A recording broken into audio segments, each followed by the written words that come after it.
All right, we are live. Hello, everybody. I am Mahlon, I'm Jesse. and welcome to the Uncircumcised Truth Podcast, episode number 2.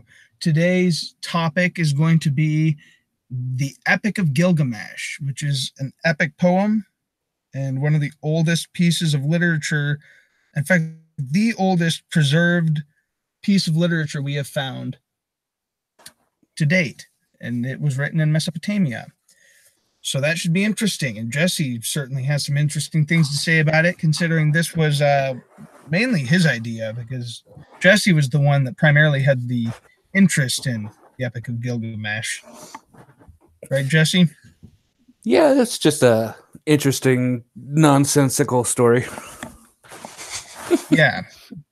But before we dig in and let Jesse tell us about some of the crazy things he's read out of that book, since he's read quite a bit of it, I think, though he said it was painful. Let's get into what would you do if it happened to you? One of our favorite segments that we do on our show here. And let's start with last week's what would you do if it happened to you? So last week we had said, what would you do if you were trapped in a 6-story burning building on the 6th story, and you could either go down a chute on the side of the building to escape, but in that chute are a bunch of cobwebs and like 20 to 30 tarantulas, or you could jump out a window into the grass outside of the 6-story building. And we had one comment telling us what they would do from last week. We have Cameron RNs, who says, Captain Ron. Yeah, we actually know this guy. He used to work with us. So, yeah, I didn't even know he knew about the podcast, but okay. Cameron says, you forgot the third option. Just take it like a man and burn with the building. You know, I mean, you could do that. That is always an option, Jesse. That is an option. It's a hardcore option, but it's an option. I feel like that's the one you would choose, honestly, Jesse. I kind of had my own answer with that, which was, in the same vein as that, but I would just do a head dive right off the roof. A head dive off the roof. Well, I mean, you're jumping out a window anyway if you don't go down the chute. So, I mean, the chute isn't even an option for me. Yeah, I wouldn't. Honestly, I would actually take the jump. I'm not gonna lie, because I would definitely take the jump. I wouldn't take the chute with the tarantulas. That just creep me out too much. I know you're gonna say, "Well, you're such a pussy," but I don't give a fuck. I can't. I ain't fucking with no tarantulas. I can't fucking do tarantulas, dude. I don't even care that they're not actually poisonous. I can't deal with that whole tarantula scene thing. That's not for me. Put as much oily rags on the fire as you can to just sit there and pass out from the smoke. Anyway, wow. Well, that's an interesting way of going about it, Jesse. But I would say this. Let's start with our new topic for the what would you do if it happened to you. So this week's what would you do if it happened to you topic that I want you to leave a comment on in the comment section if you watch this, so we can read about this next week on the next podcast. What it is what would you do if you were an astronaut? You're in space, floating above Earth in a satellite, let's say the International Space Station. And that thing, for whatever reason, gets knocked out of orbit and is hurtling toward Earth.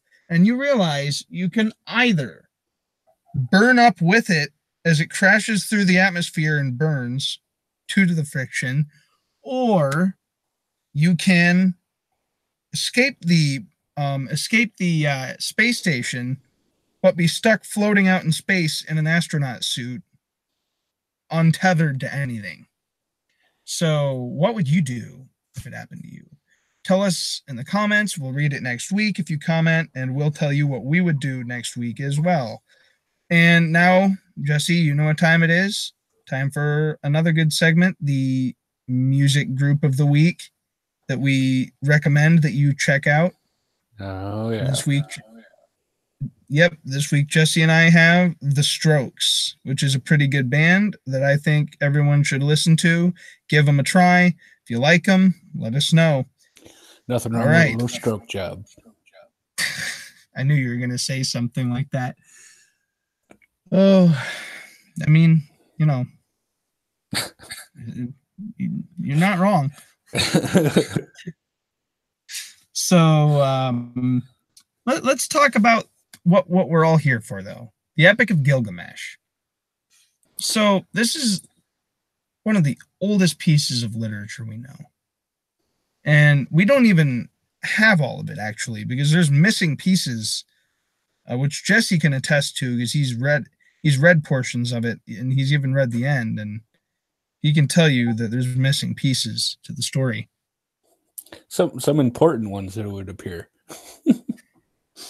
And I believe the original language was Akkadian, and it was in it was written in Mesopotamia. In Assyria. They found it in a grand library that was actually buried by invaders, and it was before the Library of Alexandria. That's actually where he got his idea for a great library. As they saw this other library, and they found thousands and thousands of clay tabs in there, and this was one of the ones that was in there. They found it in, 1849? Really? And then it was just kind of kicking around at the university until somebody was able to actually translate it, which was 1870. Huh. And it was pretty controversial at the time because of a lot of the similarities from the Hebrew Bible, because there is a Noah type character and a mention of a great flood and a few other things that seem to line up. But it's based on an Assyrian king, Gilgamesh, who they believe was actually a real king. And then this is just a bunch of epic legends that they wrote about him. Yeah. I believe... Go ahead. I believe the Epic of Gilgamesh is actually classified as an epic poem. Yes. It is a poem. A really long poem, which is why it's an epic poem. But which, it's like 124 tablets or something like that for the entire thing. And it goes on, it almost goes on like a TV show at some points. I'll get into that. But Gilgamesh is the biggest, strongest, toughest, most skilled guy. He is a conquering warrior. He's a king. He's also a big douchebag.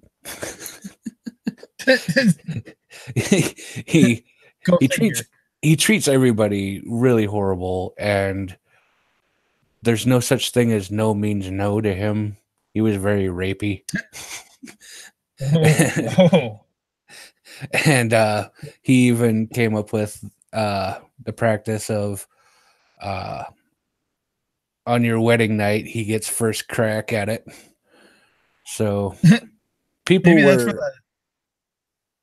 What's that?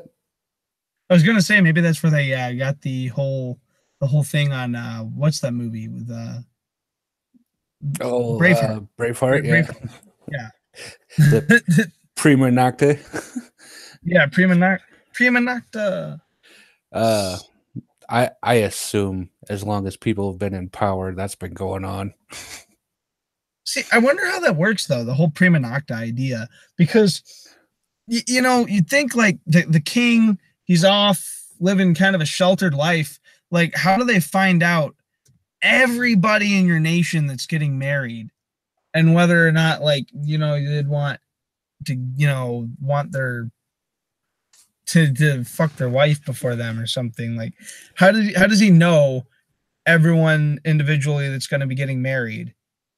Well, and then to find them and track them and get, you'd think that'd be too many people. Or like, how does that work? Like, oh, Gilgamesh could find a way.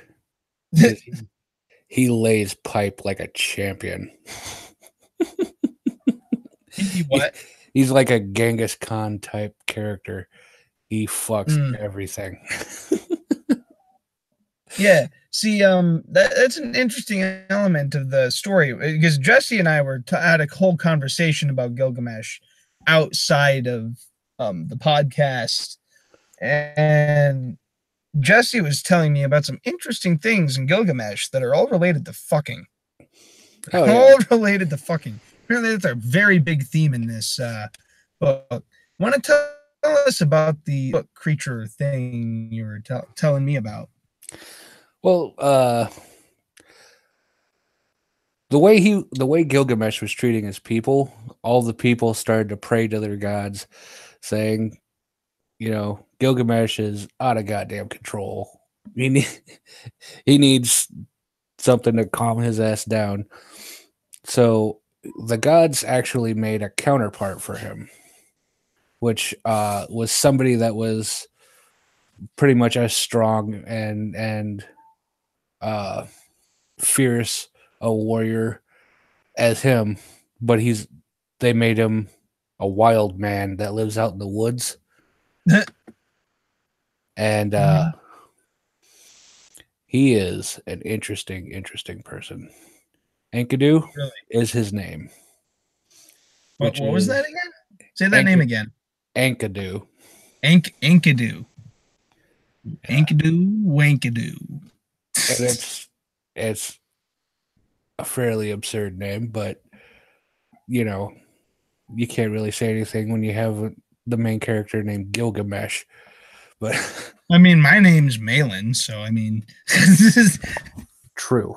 like, oh, you see that name everywhere. So Enkidu is wandering the forest, living with the animals. He's at one with nature, and he keeps coming across traps for the different wildlife. Mm-hmm. So there's pits that are dug. He fills them. There's snares and stuff for rabbits and deer. He destroys those. And one of the hunters goes to the elder of his village and asks what he could do about this wild man that keeps destroying all of his traps. And that's when they had the great idea, you need to take a prostitute with you, and you need to get her to bang this wild man. Because that'll help. Why? Because the animals will see that it's a man and not an animal, and then they'll shun him.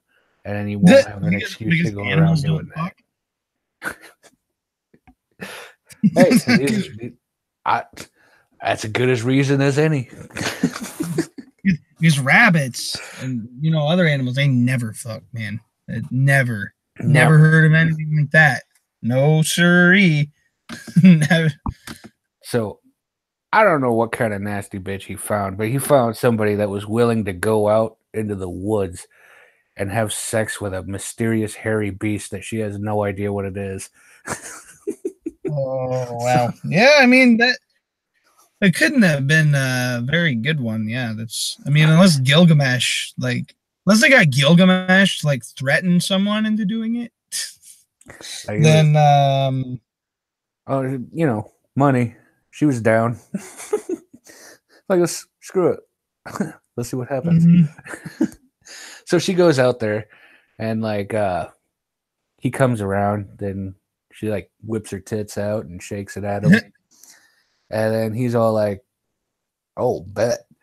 And then proceeds to just fuck the shit out of her for 6 days and 7 nights straight. 6 days and 7 nights straight, like without break, without cease. Just going. Just. I don't know if the body can handle that. Well, Enkidu's can. I don't know. She was probably a little rough for wear. He probably had to carry her afterwards. But apparently that much sex was enough to clear his mind. Because she convinced him that after he saw that the animals were shunning away from him and stuff, she convinced him to go back to town and meet Gilgamesh, because he's a giant warrior such as Enkidu. So for some reason he decides, yeah, that's a good idea. I'll meet this guy. Because apparently he's just with this chick now that he just tenderized. Meat cleaver. And he goes back, and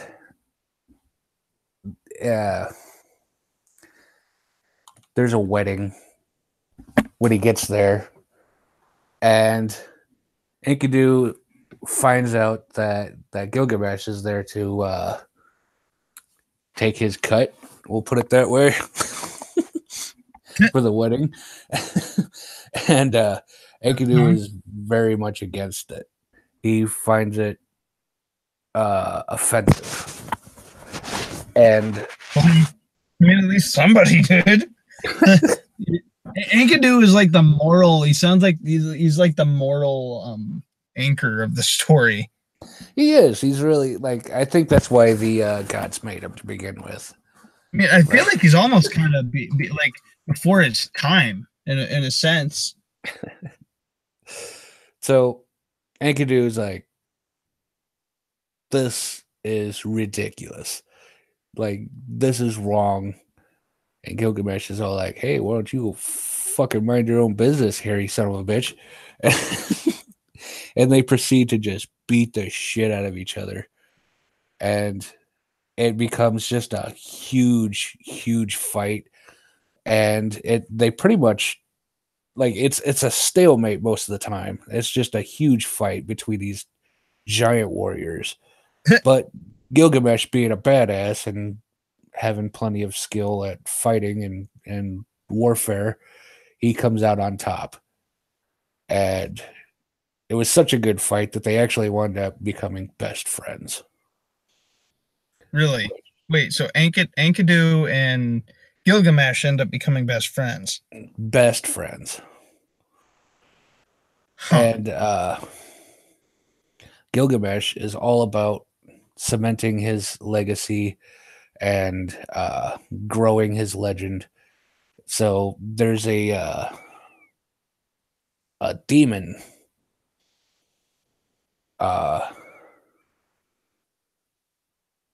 He's got a fucking stupid name. Demon. What the hell is it? It's like Umbamba or some fucking weird name like that. I can't remember exactly what the name was, but he was a guardian of this forest. And really, like, I bet since everyone is too scared to even go into that forest because of the protector, I bet you if I go in there and kill that thing, that'll get me some notches on my legend belt. So they go in there and they're looking around, they can't find him. So then these sacred trees that this thing's protecting, they just start cutting them down and burning them just to piss it off. And they just keep walking into the forest, cutting down trees and burning it until the thing finally gets so pissed off that... And it just pops up and it's like, I am the Lorax. I speak for the tree. Yeah. And then they're all like, "You gotta die for the trees, motherfucker!" And then they just beat the shit out of him and just totally fucking kill that thing. I'm And then they sorry, burn but down the rest of the fucking trees. I am picturing the Lorax right now. Like I'm just imagining because you're like he's like a protector of the forest, so like he just pops out and it's the Lorax, and he's like, "I'm the Lorax," and they just start beating the shit out of him. Like, oh, Yeah, they do that Rick and Morty fucking thing with Summer and Rick, where they're just all jacked up and they just start beating the shit out of them and then spit on them. But after, like I said, after they kill him, they just start burning the fucking trees, and Ishtar, the goddess Ishtar, she is actually extremely impressed by Gilgamesh, and she's all like, "That's how a man should be." She comes down and she's like, "Oh, you're so fucking suave, you motherfucker! You're gonna be my husband, and you'll have all these pleasures and all the riches." And he was all like, "Yeah, I don't want to get married." So he turned down this goddess who freaks the fuck out because women can't handle rejection. and she goes back to her father and says that they need to release the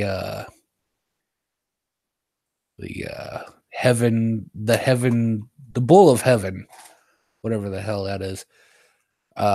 Just a big monstrous bull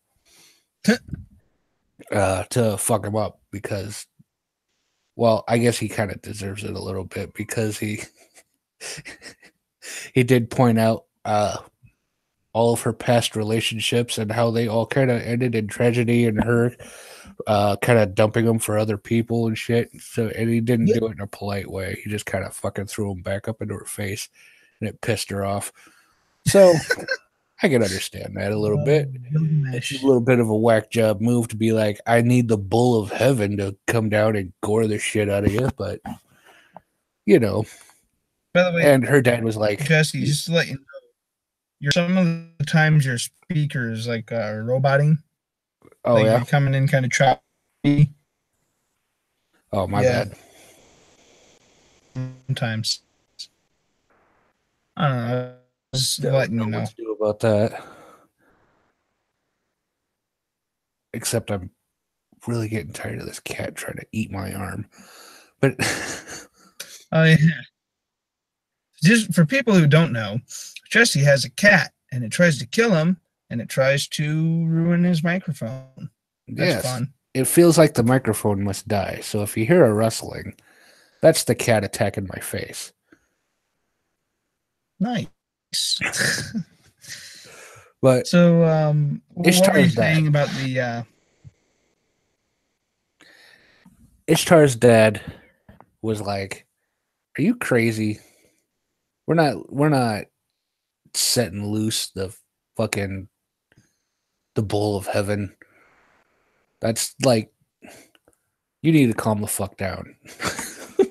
And then she takes it up another notch, says, "If you don't do that, I'm going to disrupt the flow of dead, and the dead shall rise and eat with the humans." She's threatening a zombie apocalypse. Wait, like she has the power to do that herself, or what? She has the power to disrupt the flow to the dead, and she could probably get them to redirected back to the land of the living. So her dad's like, "That sounds like a pain in the ass. Just take the bull. Fuck it." I'm not fucking dealing with that. Fine. Yeah. He's like, "That seems like way too much work." So she takes the bull back, fucking attacks Gilgamesh and Enkidu with the bull, and they're chasing it around and like running away from it and stuff, and then Enkidu just grabs it by the horns and holds it still. And then Gilgamesh takes out his big ass sword that he has and just lops its head off. He just straight up just chops just like that. Yep. No problem. He had that shit under control. So like, I don't know how heavenly that bull could be, but I mean, that must have been a pretty lame bull. I mean, it doesn't sound like Gilgamesh really has all that many difficulty. Like, everything that comes his way, it's like, oh man, that's easy. Just the Lorax pops up in the middle of the forest because we're burning his trees. Just fucking beat him. They beat him to death. The bowl of heaven's coming down. It's easy. Right then and there, no problem. Done. Nothing's stopping him. Not even a roadblock, not even a pothole to him. It's just like, This is why he's the shit.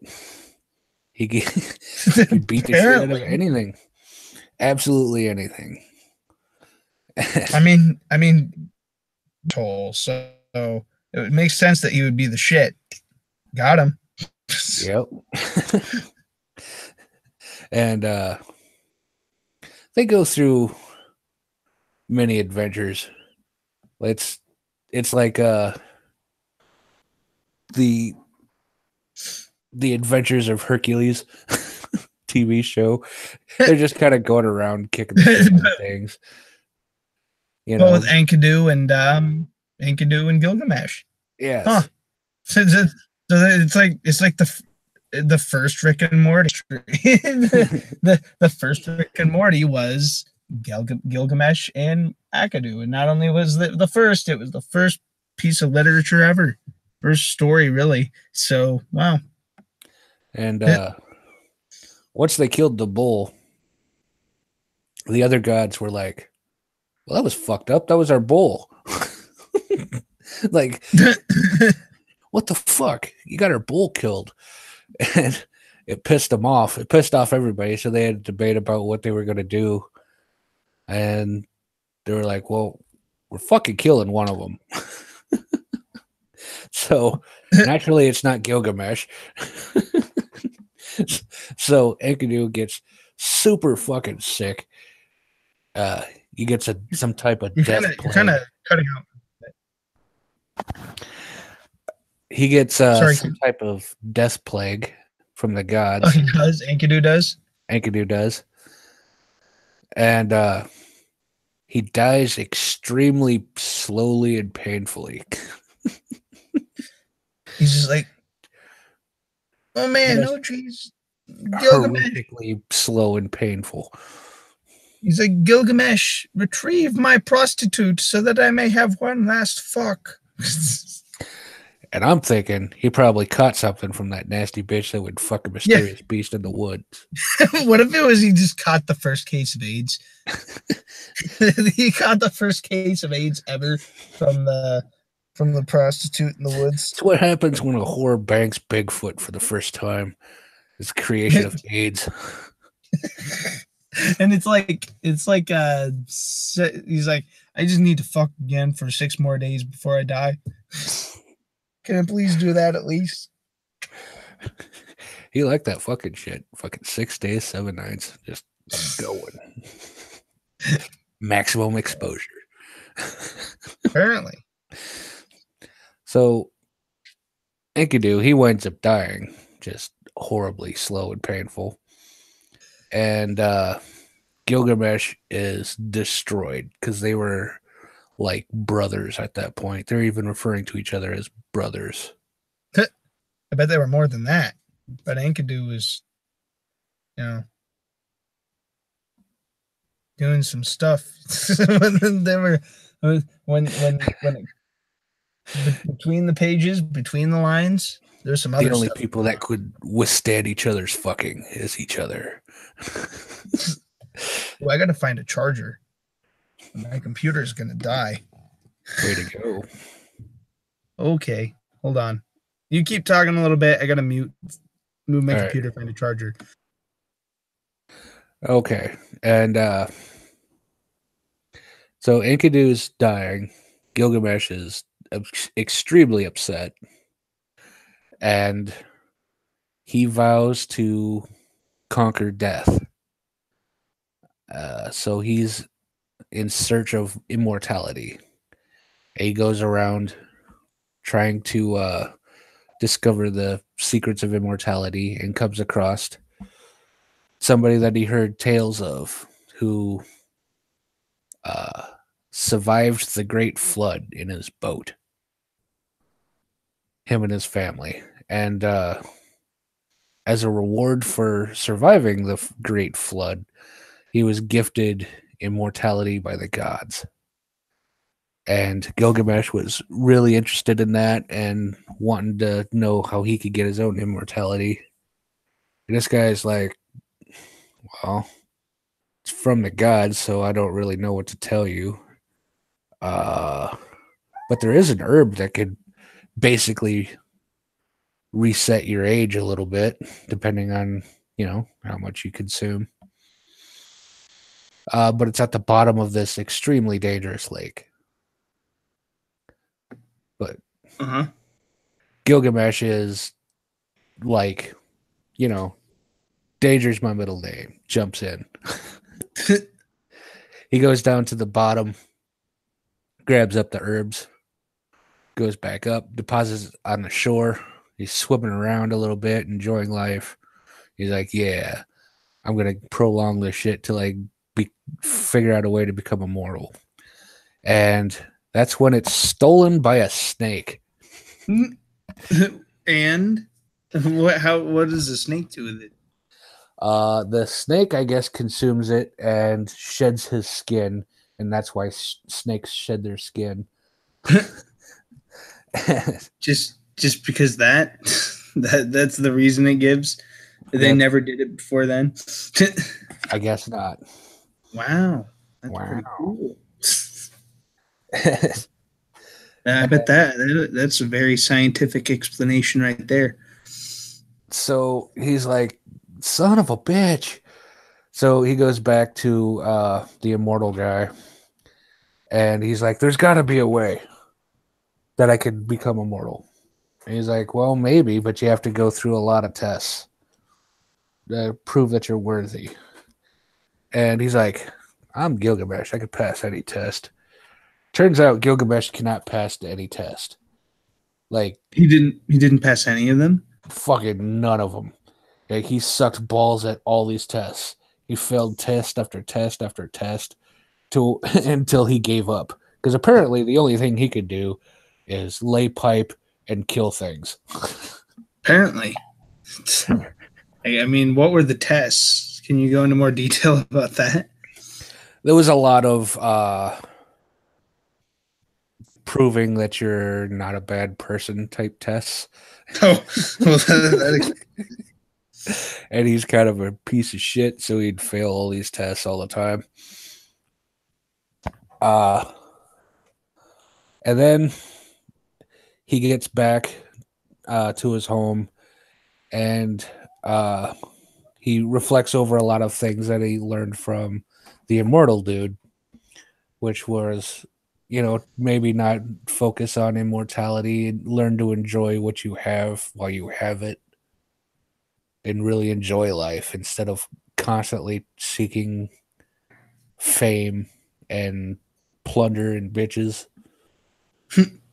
And he starts to accept this. And that looks like that's the way he's going to go. And then there's a big chunk missing. And next thing I know, Enkidu is back from the fucking dead.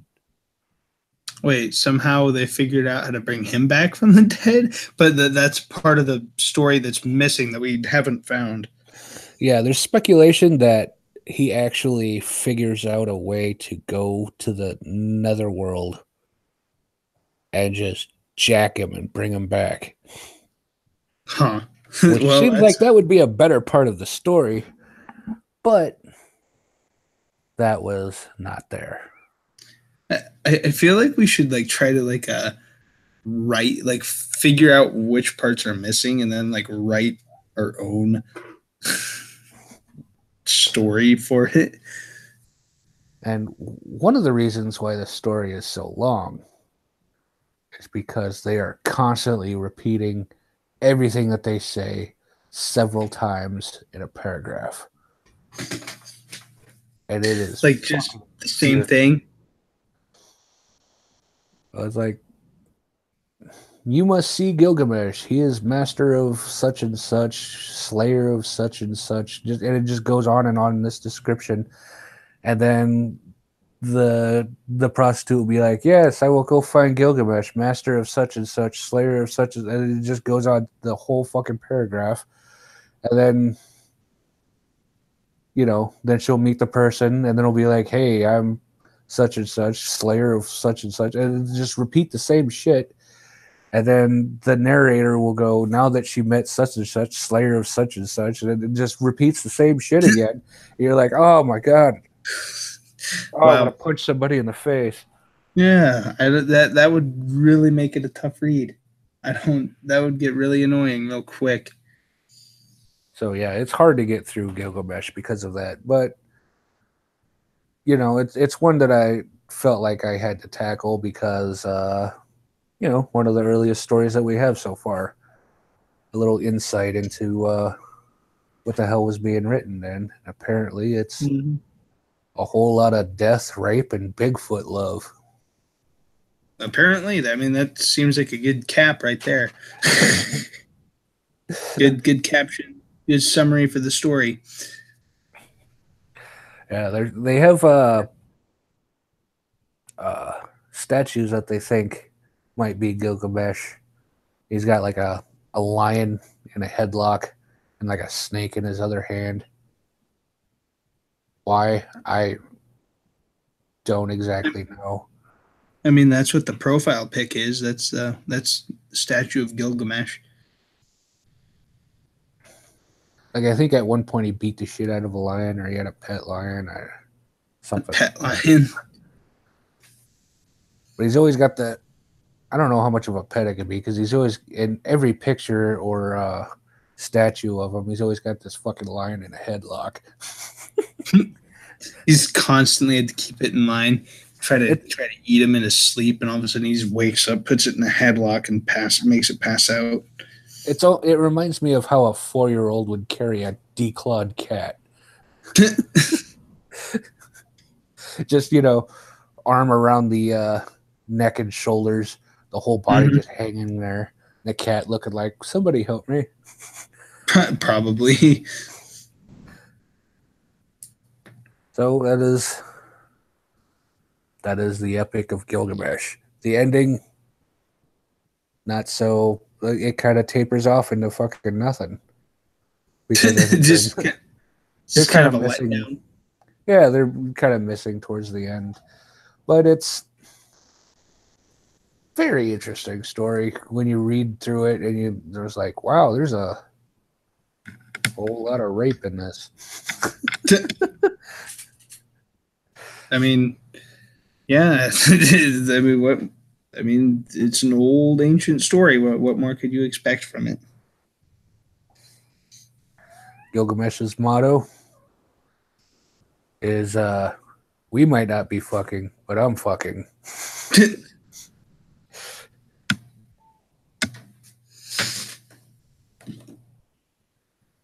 Well, also you kind of see how in a lot of, I don't know how much it happens anymore, but there was a lot of times where you meet kids for the first time and you get into a big fight and then you actually become really good friends. So I could see that part happening. Get into a fight and then becoming really good friends with somebody.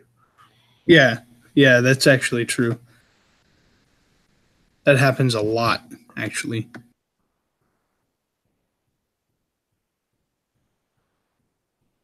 So,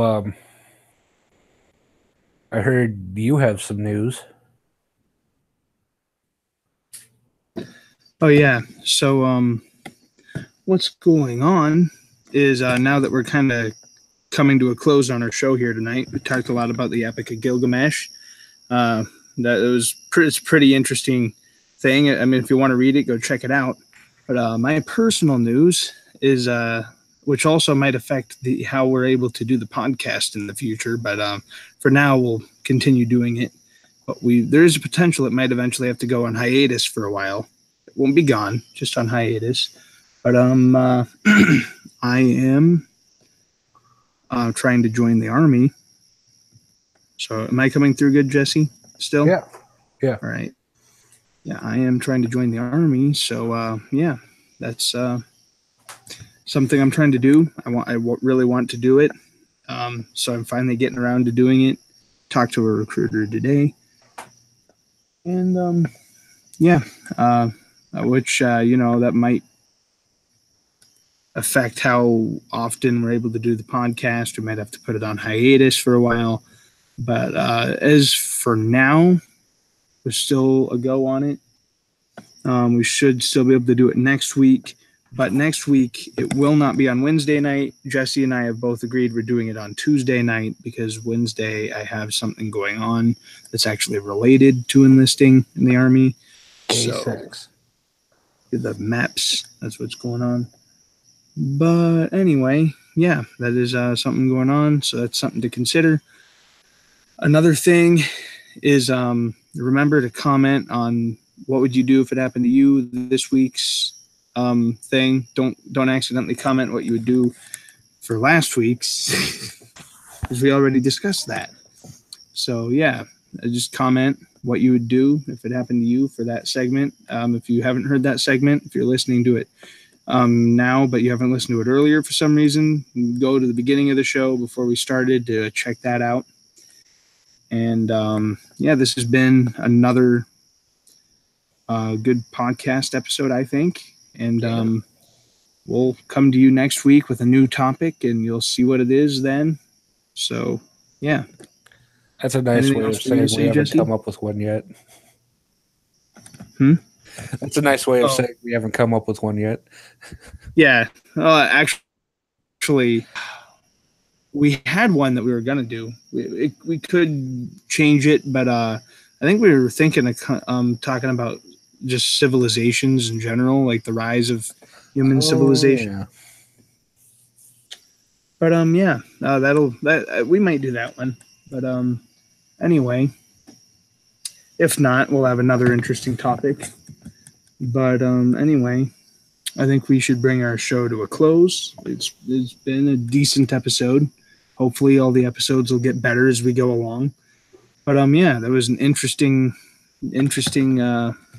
podcast about an interesting piece of literature. So, all right. Anything you want to say, Jesse? No, I think I'm good.